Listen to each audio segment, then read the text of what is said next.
Welcome to the series of Exemplary Schools Best Practice Webinars. This is Dawn Oldenettle, Administrator at St. John's in West Bend, Wisconsin, welcoming you this morning. We're so glad that you were able to join us. As you can see, there is a screen in front of you, and our presenters welcome all of your questions, and they hope to address them verbally at the conclusion of their presentation. Please remember that all of our best practice webinars are recorded and archived on the Lutheran School portal and are available for anyone to see. Our hope is that many teachers, administrators, and students will be able to benefit from the best practices that are shared.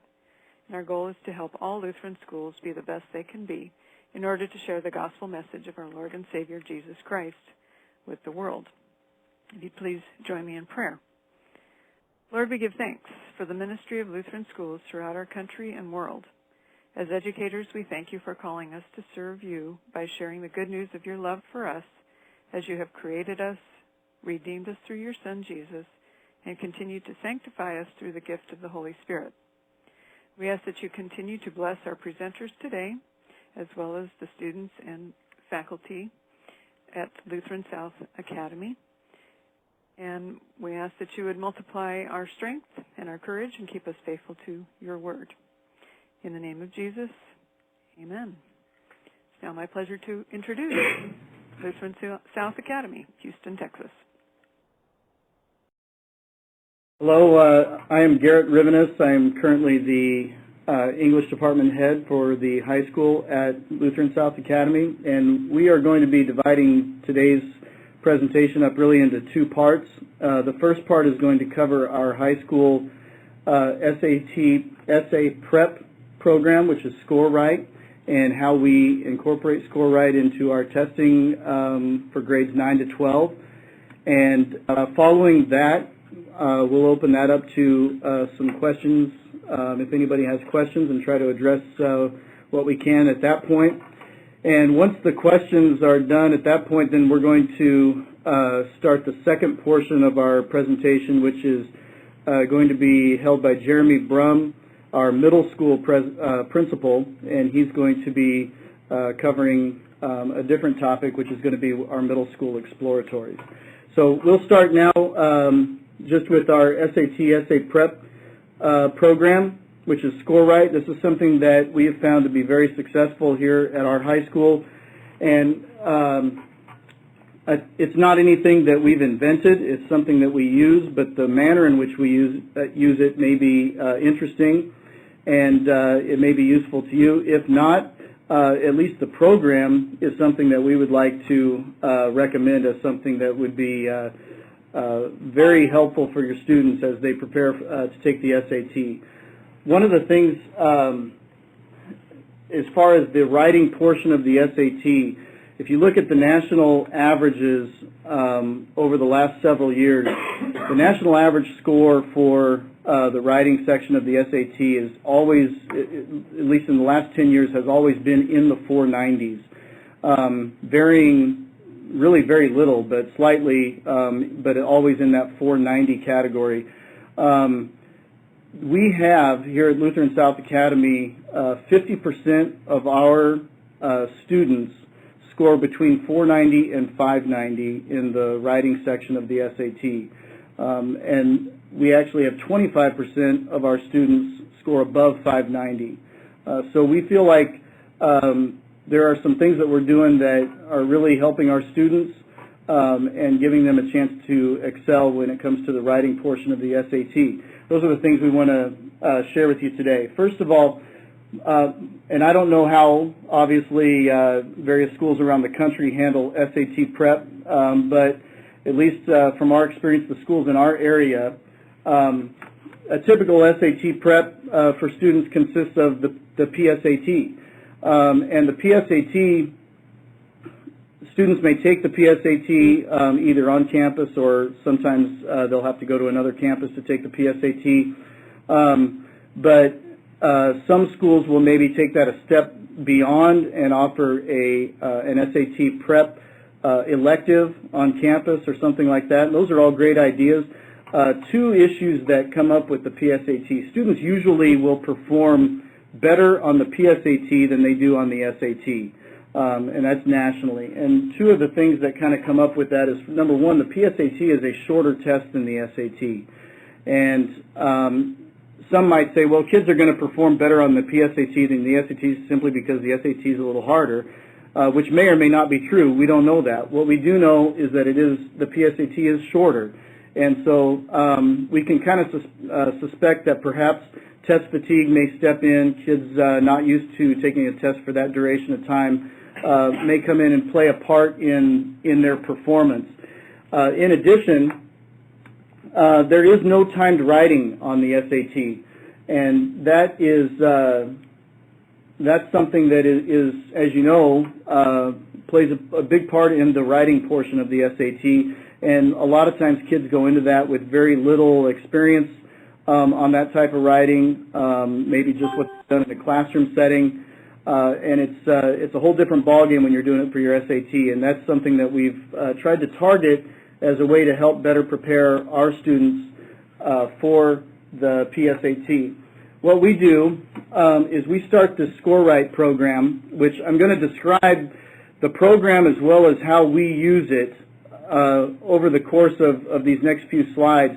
And then towards the end, I will show you the resources where you can find out more about the ScoreWrite program, as well as free downloads, as well as some books and even training DVDs that are available for purchase.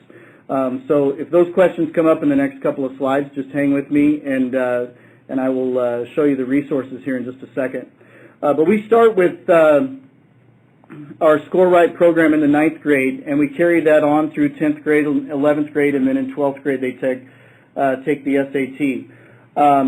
We include the ScoreWrite program with all of our standardized tests that we do in 9th, 10th, and 11th grade. And for us, what we do here on our campus is in 9th grade we have the Explore test, and so we have the Explore test plus ScoreWrite. And then in 10th grade, we have our students take the Plan test plus ScoreWrite. And in 11th grade, we take the PSAT plus ScoreWrite. And what that is, first of all, we have our tests, our standardized tests, whether it's Explore, Plan, or PSAT. Those are obviously graded by the testing company. So when that portion of the test is done, we gather that up. We send it off to be evaluated, and then we get the reports back later, as I'm sure you're all familiar with. What we do then, once we've turned in those portions of the test, then we administer our timed writing. And the timed writing, which is done by 9th graders, 10th graders, and 11th graders, is graded by everyone on our staff. And that's kind of a management decision, because otherwise you're looking at a lot of essays depending on the size of your school. And so for us, we just say everybody's going to participate in this, and we actually train our staff to grade the essays using the official SAT and ACT rubric, which is easily obtained by your school. You may already have that. And so we will go over that whole rubric and how to use it and what constitutes each of the levels that are involved with that with each one of our staff before they will go ahead and evaluate the essays. We also use the same holistic scoring procedures as SAT and ACT, and descriptions and explanations of these procedures are also readily available and can be obtained for free by your campus if you don't already have that. And we also use the official prompt from the College Board. Now they'll have, this is obviously not going to be the prompt that's on the SAT that year, but they have the SAT prompt, and then each year they come up with an official practice prompt, which is made public. You can obtain that for free, and that's the essay prompt that we use for 9th grade, 10th grade, and 11th grade that year. Our tests, just like the SAT timed writing, our tests are scored by two scorers.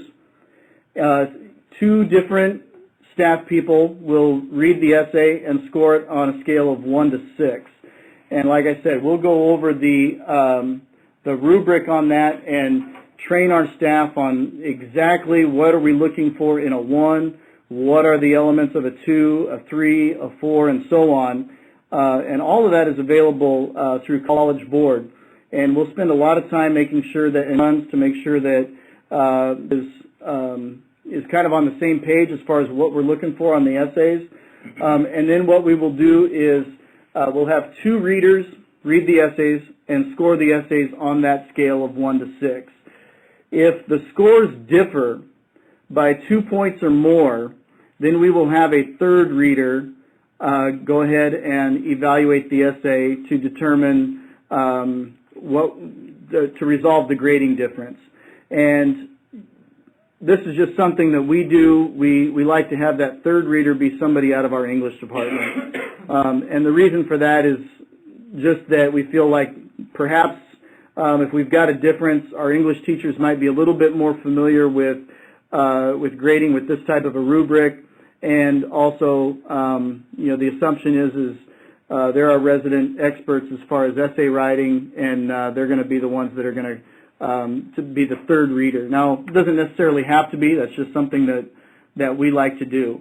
Now, I talked about this information being available, and this is just kind of the way we use it. Like I said, it's nothing that we have invented or anything like that. But first of all, if you go to www.collegeboard.com, and they recently actually changed to .com. It used to be, I believe it was .net, but it's .com now. And if you go to www.collegeboard.com, you're going to find a lot of resources for both educators as well as students. One of the things that if you'll follow down at the bottom of the page, there's a bar menu. And on the bar menu, there's one that says Education Professionals. If you click on Education Professionals, you're going to get into a lot of the resources that you could use for both the ScoreWrite program as well as other SAT prep programs that you may be interested in incorporating on your campus. The direct, and sometimes we've had a little bit of trouble getting to ScoreWrite materials on the College Board website, and we're not quite sure why, but it seems like we'll be there, and maybe like a month later or 2 months later we try to go back and it's in a different place and we've had trouble finding it. But if you'll follow the direct link right there, which is simply collegeboard.com/ScoreWrite, that is going to take you directly to the ScoreWrite materials page. And I've put up a screenshot of what that page looks like. And as you can see, there are some free downloads available in PDF form right there that you can use if, as you work with your students to prepare them for the essay. You've got the ScoreWrite instructions, the sample essays to take a look at, which would be great for both students as well as the faculty that are going to be evaluating the timed writings. And then the essay prompt and student answer sheet, and then an estimated SAT writing score table. So there's a lot of resources right there that are available for free download that if you wanted to just use those to help better prepare your students, that would be something that we have found to be successful, and I think you might too. If you were interested in really putting together a program similar to the one that we've done, where we have each of our levels doing the timed writings with the standardized tests and having your faculty score the sheets the way we do and things like that. Some of the specific things that you're going to need would be obviously the essay prompt for the year. If you're on the College Board website and you go to Store, and in the store, there's all kinds of preparation materials, but there's a little menu box there, and if you just type in ScoreWrite, the ScoreWrite materials are going to come up, and there's some great materials there, a training DVD that we've used with our staff, as well as, and what I have here is the exact title of the workbook that we use with our staff, which is a guide to the new SAT essay. However, when I go to the store myself right now, I find that, and I've timed out, I find that there's a different title to the same book, and I don't know if it's just two different versions or what, but the title, if you're in the store right now, the book is $15, and it is ScoreWrite: A Guide to Preparing for the SAT Essay. And that is something that I would recommend if you don't do anything else, if you're interested in putting together a program to better prepare the kids for the essay portion of the SAT. This workbook is fantastic for both the students as well as the faculty. As you go through the workbook, there's explanations of what a good SAT essay looks like, what types of things the scorers are looking for, a complete explanation of the holistic scoring method, followed by the SAT scoring guide, which is the 1 through 6 rubric. Each one has 5 or 6 bullets which go into detail about what constitutes a 1, what are the elements of a 2, of a 3, of a 4, and so on, which is really going to be necessary for your faculty. And then there's also sample essays in there with the corresponding scores and how those essays did. That's something that is good for the students to look at, but also good for the faculty to look at as they're going to be evaluating essays themselves to make sure that they're lining up with what might be a realistic evaluation once the kids take the SAT. So it obviously takes a little bit of or actually quite a bit of a commitment among the staff, but the trick is what's best for the students, and what's best for the students is making sure that these kids have every opportunity to succeed on the SAT, and the area that we are targeting to really help them is that timed writing, which we feel like gets neglected with a lot of the SAT prep materials. And so that's basically the ScoreWrite program, where you can get the resources for that, as well as how we've used it. It doesn't mean that that's the best way to use it, or that's how you should use it, or anything like that. But as you go through the materials, there's some ideas of some things that you might want to incorporate on your campus, and it's something that we feel has been very, very helpful on our campus and helped our kids really excel in the writing portion of the SAT. I put up contact information. If down, a couple weeks down the road or a couple days down the road you decide there's a question that you didn't think of right away, feel free to email. My name is Garrett Rivenes. I'm the head of the English department at Lutheran South Academy, and there's my email address right there. But I'm also attaching the email address to Judy Hicks, who is our guidance counselor here at Lutheran South Academy, and she is also our testing coordinator. And any question that I am not able to answer, I am going to go to her and see if she can answer it. And if she can't, I know she's going to steer me in the right direction with College Board. She's kind of a College Board expert and our standardized testing coordinator too. So I'm including her email, and even though she couldn't be here today, you're encouraged to email her with any questions as well.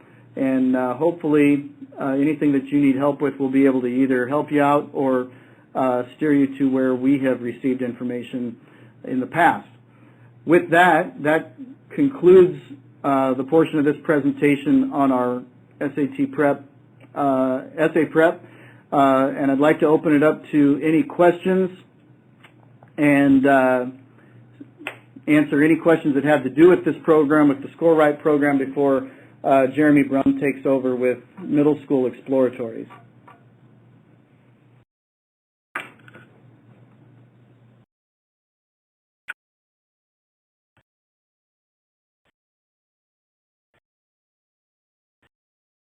Jeremy, I opened up the mic for questions, so if anybody has a question, you can feel free to go ahead and ask it.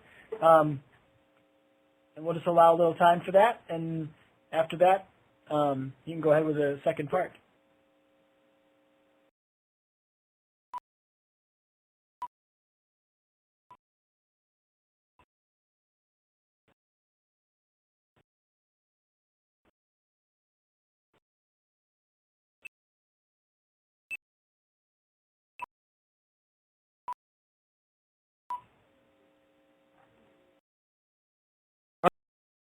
All right, well, it sounds like there's no questions. If anything comes up and you'd like to shoot an email to either myself or Judy Hicks, please feel free. And at this point, Jeremy Brum is going to go into the second part of our presentation.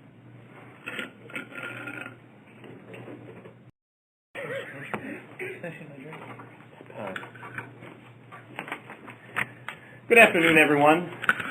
My name is Jeremy Brum. I'm the middle school principal at Lutheran South Academy down here in Houston, Texas.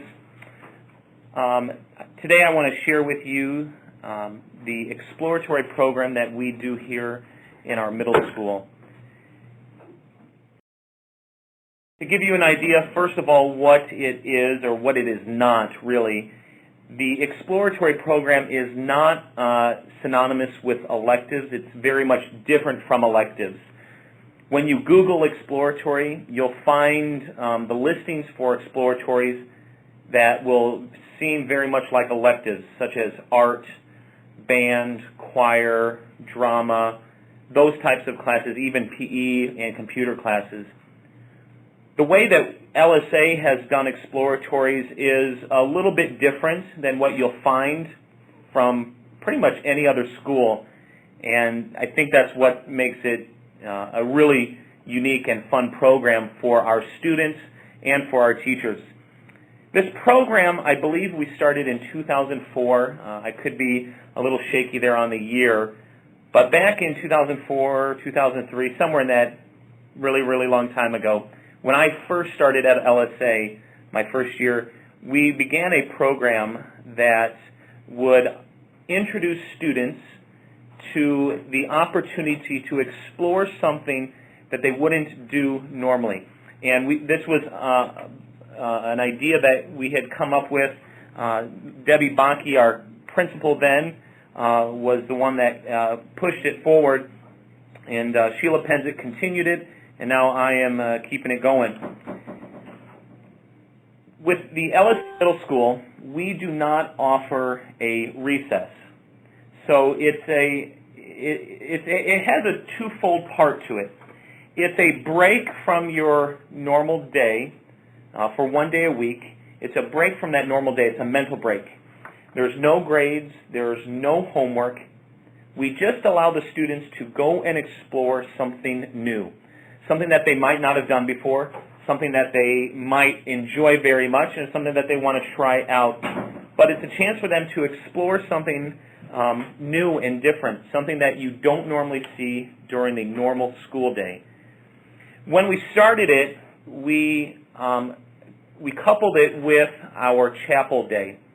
When we first started it, we would have chapel in the mornings, and with having chapel in the mornings, all of our morning classes got shortened by about 5 minutes, maybe even a little bit longer.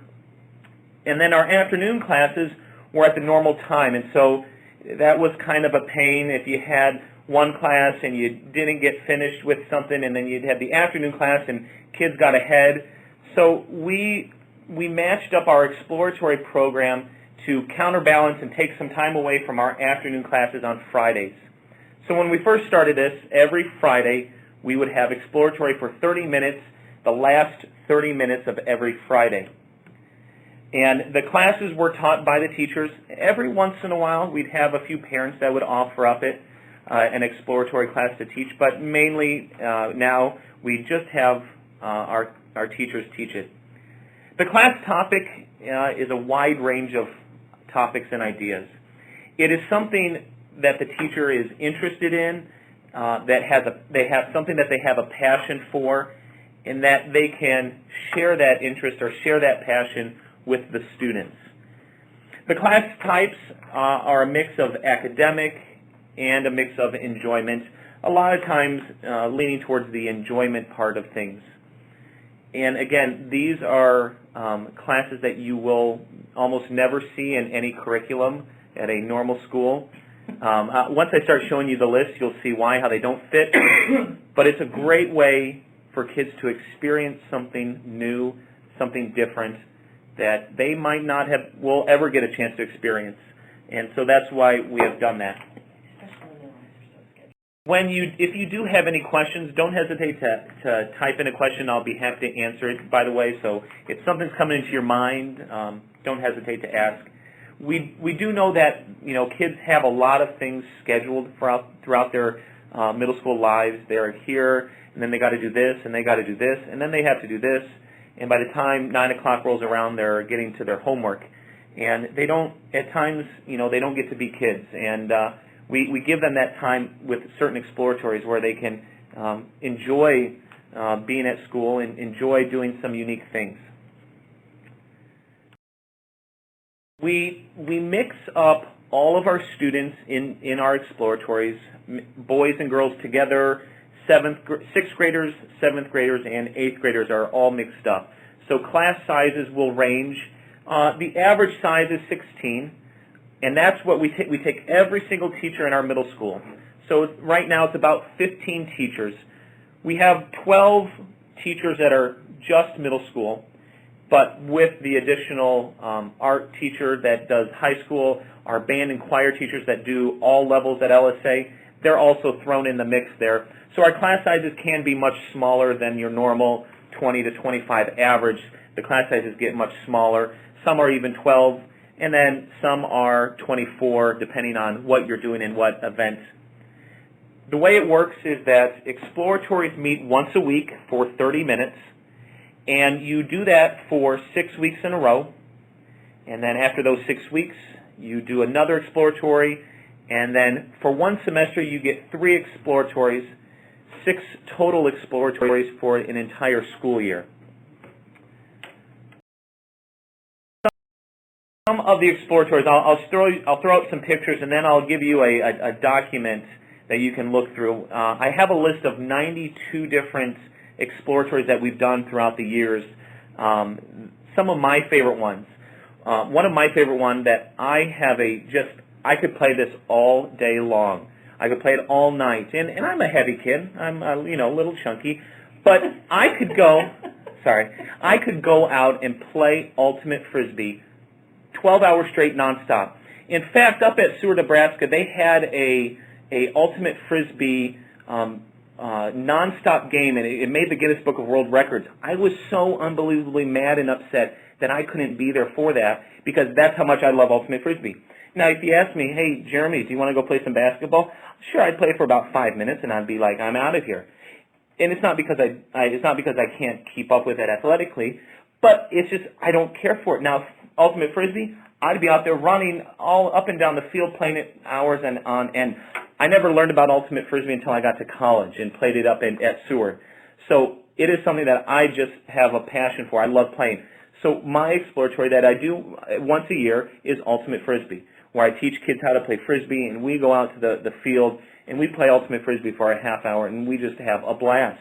I still have high school kids, come and asking me, hey, can we play frisbee? Because my passion that I have for it, was passed on to those kids that, most of them will probably had never heard of it before. I know I hadn't, but it's such a great activity that I wanted them to learn about it. Mr. Urban here is playing classroom ping pong, and they have a lot of fun doing that and learning the game of ping pong. And we modify the classroom. I mean, we don't need ping pong tables. We just put some tables together, and it's going and it's working great. We do puzzles. There's a puzzle exploratory where Mr. Simonis gets a bunch of puzzles, and they spend a half hour each week working on the puzzle. And by the end of that 6 weeks, most of them get the puzzles done. Again, something that I remember doing growing up, but I don't know how many kids are doing that anymore, and that's just a fun thing to do. Sewing. I want to take this exploratory desperately. Mrs. Andrews, and you can vaguely see her in the background sitting on the choir bench in the yellow skirt. She's showing Terrell how to sew, but there's Antonio sewing a pillow and a student at the chair sewing, and they're sewing pillows and blankets. A great thing to learn, something I never did. I still have to ask my secretary to sew buttons when they fall off my shirts. So sewing is another one. That is not a beer bottle. It is a root beer bottle. This is Bethany. she is, we're doing, you've probably seen the show Minute to Win It, and you know, fun, challenging activities to do, and so we do Minute to Win It Exploratory, and we have about 30 kids, and they practice for a few weeks, and then they actually compete, and we have winners and stuff, and trying to blow the top cards off until the face-up joker, I believe, is how that one worked. Cup stacking. Cup stacking is a really popular sport, if you can call it a sport, maybe an activity. But we purchased a set of cup stacking, and the mat that he's on is actually, there's a timer in front of him where you put your hands on it, and as soon as you release your hands, you have to go through a series of formations and then touch it again to stop it. And so they have a lot of fun practicing that. Yo-yos, the Chinese yo-yo and the regular yo-yo, they're learning how to do all the different techniques, walk the dog, around the world, baby in the cradle. I wish I knew. I can do a few, but not many. This is wordsmithing. We play bananagrams, Scrabble, Boggle, so getting some word games in. This is Mr. Kilpatrick and Mr. DeHaven. In their classes, they do a lot of singing. So they'll put on music, and they love to sing, Mr. DeHaven and Mr. Kilpatrick. So they are doing a Glee Club Exploratory. So the kids pick some songs, and they get up and sing and dance in front of everyone, and they're just having a blast, you know, being middle schoolers. I believe that one might have been Michael Jackson's Thriller, possibly.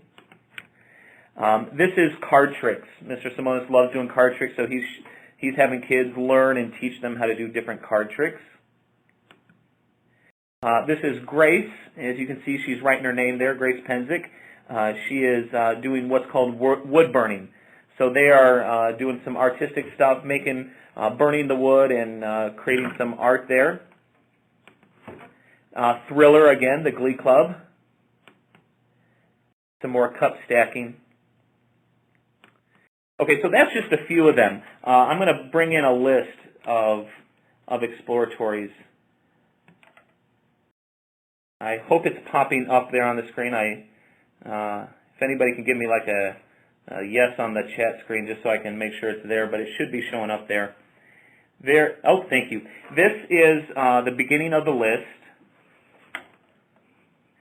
This is the beginning of the list of our exploratories that we've collected throughout the 8 or so years, and I have 92 on this PDF. We did a book club of A Tale Dark and Grim because we had the author come and speak, so we did a book club with him. Alice is a computer program that the students create. Our students at LSA all have computers, so doing a computer program like that's pretty easy. Mrs.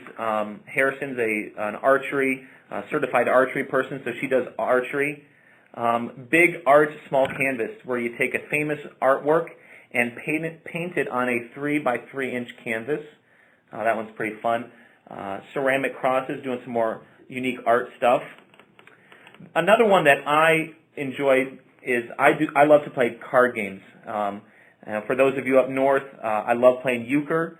I love playing sheep's head, pitch, and so I teach those kids, or attempt to teach them, card games and partner card games that most of them probably have never played before. But I grew up playing. I love the logic. I love the thinking about who has what and knowing and deducing all that. So I try to take a lot of time in helping them figure that out as we go along, as we learn the game.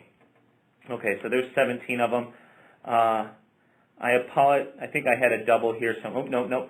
So cultural crafts. We had different speakers come in and share about their different cultures based on, and also had food come in. Deer.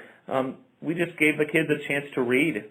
So drop everything and read. Bring your book, Nook, Kindle, iPad, or their own book, and a pillow and a blanket, and spend some quality time reading. Drama 101. We don't offer drama as an elective, but Mrs. Simonis is really passionate about drama, so she's doing a drama elective and teaching the kids of the basics of drama. Another fun one was edible science projects, where they do science and make it that you can eat. Another fun one, a new one this year is Frisbee Golf. We use our campus as the golf course and learn how to play Frisbee. GarageBand, all the students have MacBook computers which come with the program called GarageBand, where they can make their own music, make their own songs, and they are learn how to do that. We've done Golf for Beginners. The Holy Smokes, that was the wood-burning one. Beating, and just beat it, so a lot of more crafty type stuff.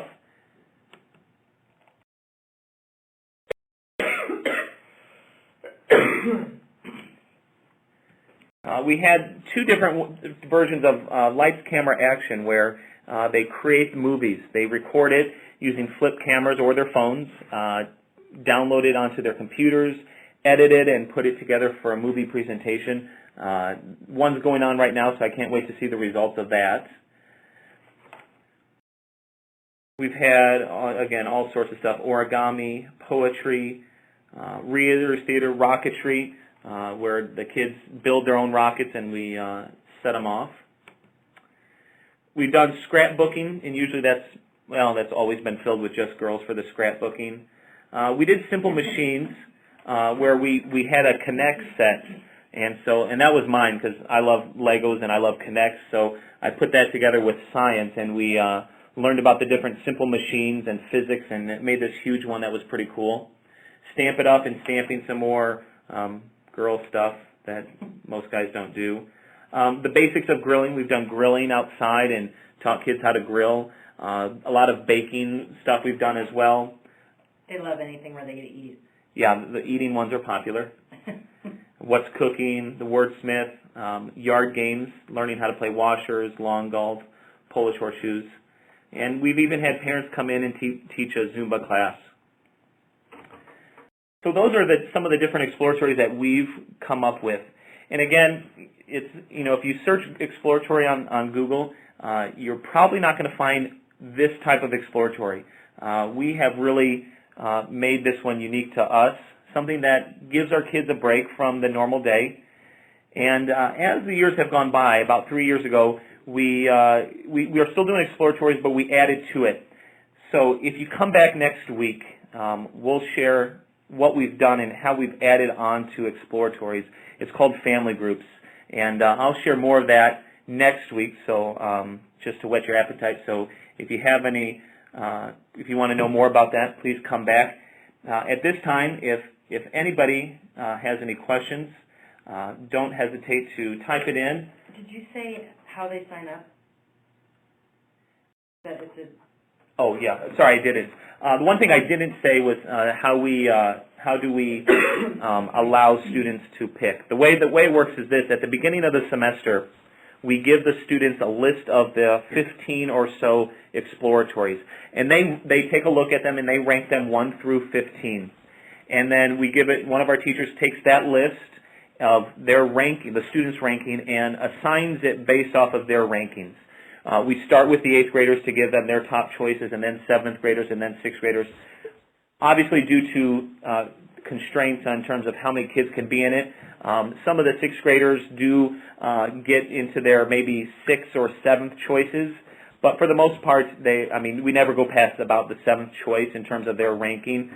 Most students get their top 3 choices, top 4 or 5, or 3 of their top 4 or 5 with that. So it is possible to get all that, to have that wide choice.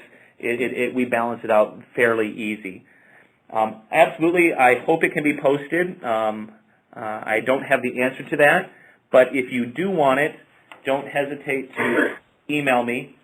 My name is Jeremy Brum, jeremy.brum@lutheransouth.org. Send me a quick email, and I will zap it right back to you. We have not done this for the early elementary grades. This is something that we've just done with the middle school. So I don't have any examples for early elementary.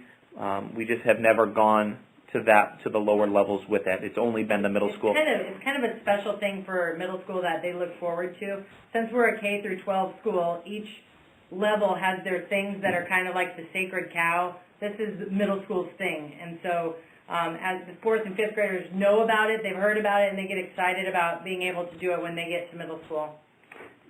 That was Sheila Pensick speaking. She's our head of school and former middle school principal.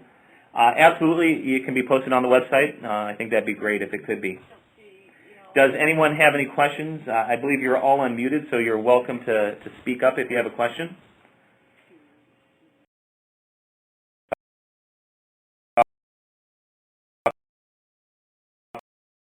Talking a bunch, that's okay. Hello, Bill. How are you? I'm doing great, Jeremy. How you doing?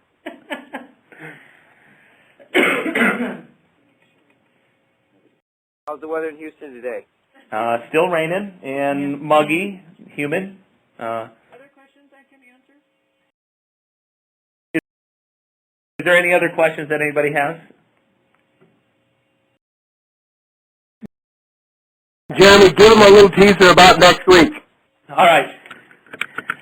So next week, we are talking about middle school family groups.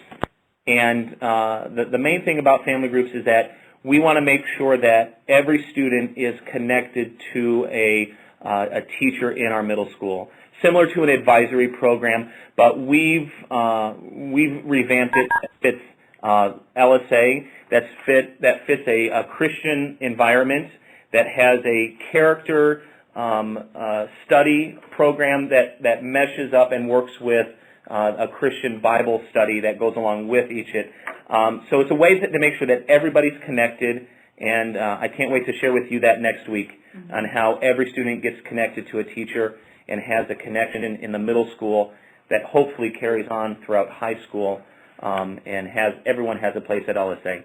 So it's simply put, it's a modified advisory program, and I think a lot of people could benefit from seeing it.